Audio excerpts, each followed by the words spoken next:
Kalau awalnya saya mulai 5 kolam Sendiri. sendiri, 5 kolam berkembang, dapat untung, nambah sampai 100 kolam. Sampai 100 kolam. Iya, itu cuma kurang lebih 1 tahun sampai 2 tahun 100 kolam dari nol.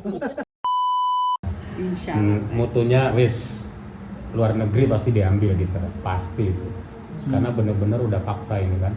Temukan santri yang mau bertani itu keren, karena dia calon miliarder. Saya ambil contoh Karto aja. Bagaimana seorang pemulung kaca bekas, pemulung limbah bekas, ya kan dia sama-sama kita bikin lele di Boyolali, sama-sama petani. Saya tidur di kamarnya bersama beras. Sekarang punya pabrik beras, pabrik Al-Quran, kapal, pom bensin, kebun, berhektar-hektar. Kalau di kampungnya dia dihina-hina dulu, benar.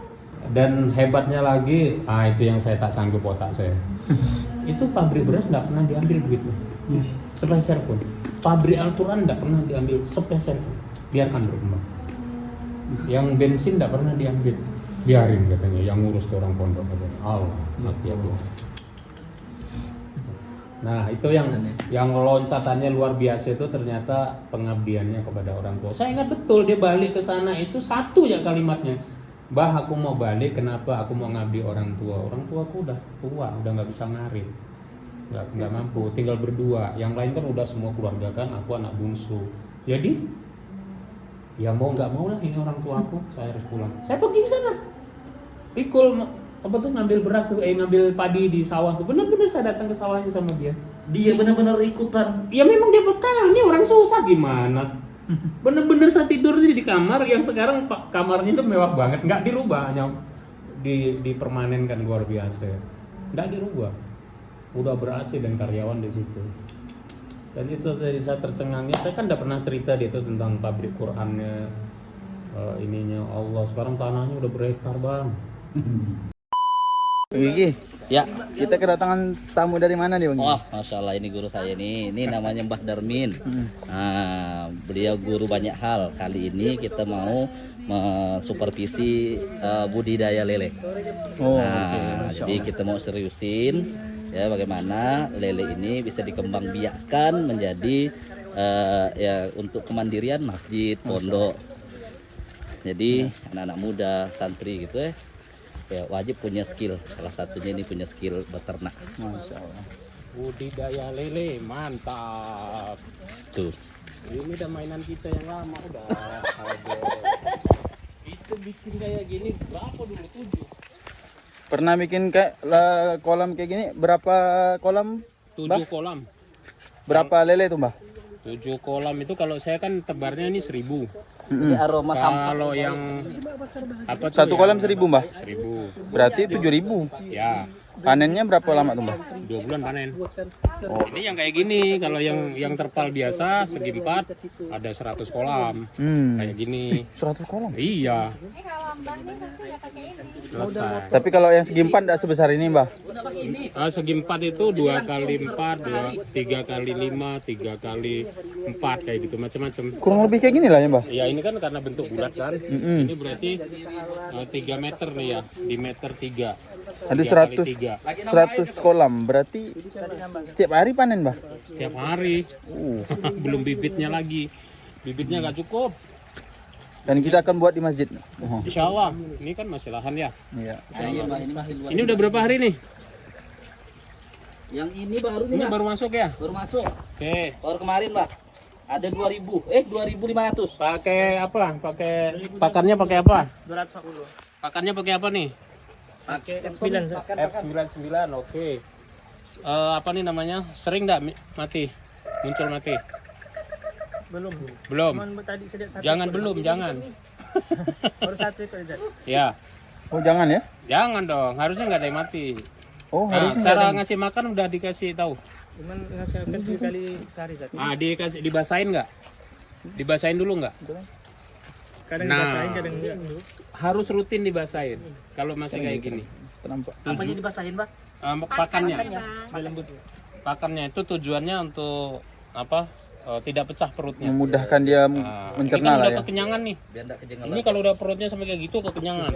Itu potensinya pecah kalau itu enggak di ini. Dan mati ya akibatnya. Mati. Maka nanti pada posisi kelihatan gemuk-gemuk tapi kok mati. Nah, Pecah perutnya. Gitu ya. Banyak hal. Nah, kalau Ini totalnya 2.150 ekor ini. bisa sortir cukup sekali saja kalau mau disortir. Kalau enggak nanti dikhawatirkan itu kanibal penyusutan. Dari sekian ini pasti muncul yang gajah. Yang besar sendiri. Ah. Itu ada 2 buti aja. Itu bisa mengurangi sampai 50%. Tiap hari itu, bukan tiap hari. Habis langsung telan. Dia makan mama ini. Langsung telan. Karena dia makannya tuh nutrisinya tinggi, kawan dia sendiri sehingga perkembangannya cepat banget. Wah, makannya makin lahap gitu. gitu ya. Ya, Jadi viral dia. ya. Nah itu ininya. Jadi kalau nggak tahu ilmunya juga pergi. Biar lele di kerambah air jalan bayar. Di dalam Di kerambah. keramba air mengalir. Ada tapi resikonya besar. Resiko suhu tidak stabil, resiko keracunan, resiko lagi apa tuh namanya tingkat kematiannya tinggi karena perubahan suhu ekstrim. Kalau ini kan stabil. Saya tuh sempat dapat iklan malah bang. Iklan dia buka investasi pertanian lele di Magelang. Dia sekian hektar gitu loh. Satu orang invest cuma 16 juta dapat berapa. Nah, sampai sebegitunya bisa diindustrikan tuh. Bukan hanya sekedar apa, Bisa. bukan sekedar- Ini kalau kita kelola dengan benar bisa. Artinya bisa seperti itu ya. Bisa. Buat kualitasnya enggak bau. Bisa. Ini mbahnya yang bikin kualitas tidak perlu ganti air sampai panen. Tidak bau. Ini airnya jadi pupuk organik. Ah, kalau udah kayak gini tidak punya tanaman kan rugi. Ini pupuk organik. Karena nutrisinya udah ada di sini, Bang. Nutrisi cair. Dia buang kotoran. Nanti saya kasih lagi apa nih namanya? Bakteri pengurai. Bakteri pengurai itu jadi kotoran jadi bisa menumbuhkan makanan lagi. Saya ada benar. Nah ini baru mulai makanya kita ini tenang aja saja. Satu botol 150.000 Ya. Mahal Ya. lah. Ini tidak dikasih apa-apa bang? Enggak ada Zat. Tidak ada, air aja. Iya. Ya. Oke ini udah besar-besar nih, kelihatan nih. Bulan lebih. Bah, boleh nanya nah, Bah? Hah? Ini kan airnya lebih jernih. Ya. Ketimbang ini kan lebih butek, lebih hitam. Ya. Ini kenapa, Bah? Kan usianya berbeda. Ya ini baru Ya. Bil. Ini kan udah sebulan lebih. sebulan. Ini. Nanti juga akan terjadi kalau misalnya ciri-ciri sakit nih ya, Bang ya, ciri-ciri sakit. Kalau udah ketemu lele yang udah berdiri ya, itu tandanya air ini udah jelek. Nah, ya, saya kasih triknya nih. Lelenya berdiri. Itu tanda-tandanya. Tom catat. Yang kedua dia males makan. Ini udah langsung intinya nih Bang ya, karena pendampingan nih. Ya. Yang kedua males makan. Kalau udah males makan itu tandanya dia sudah ada penyakit. Sakit. Sumber penyakitnya dari air. Kualitasnya jelek. Solusinya diganti airnya. Berarti ganti setengah ya. Airnya ganti setengah dari bawah, jangan dari atas. Nah, Berarti dia sudah nah itu kurang Dari baik. bawah ya. Ini sudah kurang baik. Ngambang dah. Ya, ini sudah kualitas lendirnya jelek sehingga dia Ini udah kelihatan kena jelek kan jamur. nih, Bah? Hah? Jelek kan nih? Ya, belum ada yang ini, tapi ini udah ciri-ciri nih. Ngambang tuh. Biar lele itu airnya bening. Hah? Bening. Ada. Yang air ngalir, air gunung. Anomali. Ada, betul. Walaupun dia buat bak besar-besar, tapi airnya ngalir terus tuh. Nah, itu bening-bening jadi. Bener, Bang. Itu. Jadi diapakan nih, Bah, yang begini nih? Kayak yang tadi udah mulai lemah. Ganti airnya, Bang. Nah, ini harus cepet ganti air. Ini kan berdiri. Inilah tanda-tanda penyakit udah. Kalau udah Mana berdiri, Bang? Satu. Tom berdiri, Tom. Tuh berdiri. udah satu nih bang, udah lama ini. Gimana nih, Tom? Berdiri nih, Tom. Ganti airnya biasa. Nah, ini Jadi airnya segera diganti kan nih, Bah? Dan harus cepet tuh lihat tuh. Tuh. Dibuang airnya setengah, diisi. Itu sudah kena jamur, kena ini virus. ciri-cirinya, Mbak ya. Kalau jamur tuh tanda-tandanya merah. Kulitnya bercak-bercak. Tuh udah merah itu. Nah, Tom. Terus gantinya gimana nih, Bah? Dibuang semua kah atau setengah, Bah? Setengah. Setengah. Iya. Nah, kalau saya lebih efektif lagi kalau kita pakai mesin celup. Mesin. Nah, udah tinggal diarahkan kemana-mana. Itu kalau lebih efektif. Ada sayuran nih. Ini pas ini ada sayuran nih. Ya. Kosong kan? Melon. Bukan kalau kita bikin kayak gini kan pening kepala. Cabenya pindahkan sini aja lah. Yang paling efektif makanya dicangkul jadi semuanya bang organik kayak gini repot. Oh gitu ya. Saya nanti tukang supplier untuk pupuknya, bener suppliernya. Tetap aja nanti ya kalau misalnya kurang ya. Ini harus cepat nih karena hitungannya hari dia. Hitungannya hari. Nah, kalau yang efektif tadi itu pakai mesin celup, nah udah selesaikan. Jangan ditunda tuh ya. Berarti hari ini tuntas kantor. Pikirkan cari, jangan tanya lagi ada duit pikirkan seorang saja. Ini usaha gua mikirnya. Banyak lapis itu. Bang, saya gini-gini enggak pernah mikir, Bang. Benar, ada perlu gini-gini saya nggak perlu pikir. Saya perlunya beli aja. Enggak susah-susah, benar. Nggak perlu mikir. Enggak perlu mikir. Beli. Perlu beli. Belinya beli, nggak perlu mikir Bang En. Kalau enggak ada duitnya baru dipikir. Bah, udah berapa lama nih Bah menggeluti bidang ini Bah? Saya 12 tahun. Oh, di lele. Iya, Ngurus lele Bah. harus lele. 12 tahun. Berarti Iya. dari tahun 2000 2010. 2010 ya. Sekarang op karena tanah yang saya pakai itu numpang sama keluarga, tanahnya mau dijual, bongkar 100 kolam. Nah, sekarang saya mulai lagi. 100 kolam tuh ya. Nah, sekarang saya mulai lagi untuk pembenihan. Sekarang tambah lagi saya produksi cacing sutra. Hmm. Kalau dari 2010 berarti 15 tahun lah Bah. Sekat kan? Ya ini 2025. 25. 2010 kan berarti Oh iya ya. 15 tahun berarti ya. Enggak, 12 tahun. Karena tadi ada op tadi. Oh 3 tahun tadi. Nah, 3 tahun pertama Heeh. karena yang ikut saya itu kecelakaan, ketabrak, ya kan? Oh, Sehingga nggak bisa ngurus. Nggak bisa ngurus, artinya nggak maksimal. Saya ngurus sendiri kan. Santri Waktu itu nggak berapa banyak tuh Mbak? Waktu 3 tahun di awal bisa. Kalau awalnya saya mulai 5 kolam sendiri. sendiri, 5 kolam berkembang, dapat untung, nambah sampai 100 kolam. Sampai 100 kolam. Iya, itu cuma kurang lebih 1 tahun sampai 2 tahun 100 kolam dari nol. Oke. Nah, kalau boleh tahu Mbak, jumlah lele yang bisa dipanen per hari itu berapa Mbak? Kalau boleh tahu. Kita nggak pernah ini habis terus. Orang datang ke rumah, ini panen, habis kan. Nanti udah nggak ini begitu kita nggak cukup kita sampaikan ke peternak kita. Tuh ngambil si A, si B, si C. Nah, gitu. jadi kami berbagi, gitu loh, nggak sendiri. Nggak sendiri ya Nggak Mbak? Ya? sendiri kan kalau ini udah panen, habis kan? Udah. Kan harus nunggu waktu lagi. Iya. Nah itulah fungsinya kita ada Komunitas. komunitas, nah, kawan-kawan gitu. Standarnya sama, harus seperti ini. Oh gitu ya. Nah, Dan itu Mbah juga yang training gitu ya? iya saya training, saya trainer pertama di Kalbar. Oh, trainer pertama di Kalbar. Belasan tahun itu ya. Jadi dari bibit, dari pembesaran, kemudian konsultasi, enggak berhenti. Kemudian marketing, cara jual, kemudian apa nih namanya pembinaan. Kalau boleh tanya Mbah, kalau misalnya saya ini kan orang umum, PNS misalnya, atau karyawan swasta misalnya kan, bisa nggak saya meleleh lele di rumah mandiri gitu Mbah? Bisa. Kan yang penting tahu caranya dulu. Oh, ilmunya berarti ya? Makanya tadi itu yang sebelum kita mau gagal banyak, investasi terbesar adalah ilmu dulu. Ilmunya dapat sehingga kita menekan tingkat kegagalan, menekan lagi biaya yang terbuang, menekan lagi waktu yang terbuang. Kalau kita tidak tahu ilmunya, kan tadi tuh Habis. main uji coba, dana keluar, waktu keluar, betul nggak? Nah makanya kita costnya juga besar ujungnya. Bagusan kita belajar ilmunya dulu. Nah, kalau misalnya ada kursus, ada pendampingan seperti ini. Kalau dari pengalaman Mbah selama 12 tahun ini, ada nggak sih orang yang dia orang umum, ya kan, artinya kerja lah gitu kan, tapi dia pengen belajar terus berhasil Mbah, ada Mbah? Ya, bukan adil lagi, Masya Banyak, Allah, ya? saya di Bekasi sampai punya koperasi 7 angkatan. Kami pelatihan 7 angkatan di kampus, punya koperasi sampai sekarang berdiri. Dari yang nggak kerja, dari orang yang punya cicilan rumah, dari itu untuk usahanya full sampai sekarang. Bahkan ada yang masih. ngutang mungkin ya? Nah, sampai pelunasan utang sampai Oh, sekarang. ada yang melunasin utang? Ya, Ada. Masya Allah, berkah Mbah ya? Ya, alhamdulillah. Alhamdulillah. Kawan-kawan yang baik. Karena kita keliling bukan hanya di sini kan, sampai ke Aceh, ke Batam. Dan begitu kerennya ya kalau misalnya setiap masjid punya usaha seperti ini, atau setiap masjid itu ada SDM yang ngurus peternakan kayak gini Mbak ya? Ya mungkin kita bisa sharing ya. Kalau khusus kita punya usaha, tetap harus ada yang megang. Lembaga-lembaga apapun termasuk masjid, SDM-nya banyak, tetapi yang untuk dikhususkan kan tidak ada. Ya. Nah, siapa yang menjadi penggerak di situ harus Dan harus profesional ya ya Mbak ya? harus dia dimakmurkan bahwa dia adalah pekerja di situ.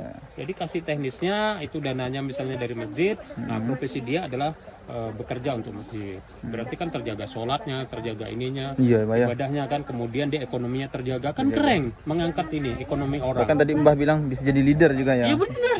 Bisa jadi pengusaha besar ya, Mbah ya. Nah kalau dia misalnya nih ambil contoh komunitas di masjid, dia bisa pertama nih 2 kolam jadi, lalu dia ilmunya udah dapet, lalu dia ngembangkan di masjid, lalu masjid itu miliknya jamaah, duitnya banyak, kan jadi pendapatan masjid.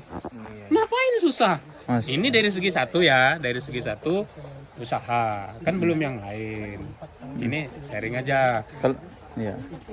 Ini kita melompat nih pertanyaan nih, Mbah. Ini, Mbah, kalau kita keliling-keliling di sini, Mbah. Ya, Kalau Mbah lihat apa namanya? ya. Budidaya lele ember seperti ini gimana menurut Mbah? Ya kalau ember ini skala kecil, ya ini skala rumah tangga, skala belajar. Tapi skala bisa, Mbah ya? di lahan Bisa sempit. juga ya? Ya bisa, cuma masalahnya kalau kita mau panen banyak kan jumlahnya harus banyak. Kedua tingkat risikonya ini kan harus berganti air sering. Sering. Ya, nah terus misalnya kayak gini lah, ada kan. Nah jumlahnya kan nggak banyak, gitu ya. Nah makanya ini nanti harus banyak mengeluarkan modal. Dia, Mbah ya. Ini kan sharing ya. Iya. Kalau seperti ini kita harus banyak mengeluarkan modal, mendingan kita buat seperti itu. Banyak keluar modal tuh di mananya, Mbah? Di Nih, pertama beli embernya, Iya, kan? embernya ya. Beli ininya, apa nih namanya? Tempatnya lagi untuk rak-raknya. ya. Ketiga, apa nih namanya? Jumlahnya kan tidak terlalu banyak isinya, sehingga kita harus menyiapkan banyak daripada ember-ember ini kan. Nah, ini kan beli semua. Gitu. Kedua, penyusutan, ya penyusutan ini. Iya. Ya, gitu. Nah, kalau kita Resiko mati juga lebih tinggi, Mbah ya? resiko mati lebih tinggi kalau ini tadi. Ini kan fungsinya untuk penggantian air. Ya. Nah sekarang kalau misalnya ini untuk ganti air, sementara di Pontianak ini kita nggak punya sumber air yang permanen, hanya tak ada hujan. Kalau nggak ada air gimana? Kalau nggak hujan, Iya, iya. air Sedangkan di Pontianak kadang air kemarau ya. langsung kan nggak bisa kimia. Iya, iya. Ya, nah itu salah satu sharingnya. Ya, jadi bisa, cuma ini skala kecil. Kalau untuk skala usaha, ya tetap bisa kayak gini, ya. Bisa yang kolam segi 4 gitu lebih besar, atau misalnya kayak gini kolam tanah digali juga Kalau segi 4 tuh kan lebih banyak space kayak gini ya. ya Ini kan kalau segi 4 kan lebih banyak makan tempat, sedikit tempat jadi. tapi dia bisa berderet-deret, menghemat jadinya. Misalnya 10 kolam kan hanya di ini aja, Petak-petak gini aja. Gitu. petak-petak langsung kan 20 boleh. Nah gitu ya, Masya Allah. Jadi yang terbaik tanpa atap, Mbak. tanpa atap. Ya, pilihan kayak gini bisa juga. Ini bisa juga pakai namanya bioclock ya. Metodenya itu sampai 5.000 nih Bang isinya. Oh, segini 5.000, Mbak? Iya, bisa Oh, 5.000 bisa ya? sampai 7.000 bisa.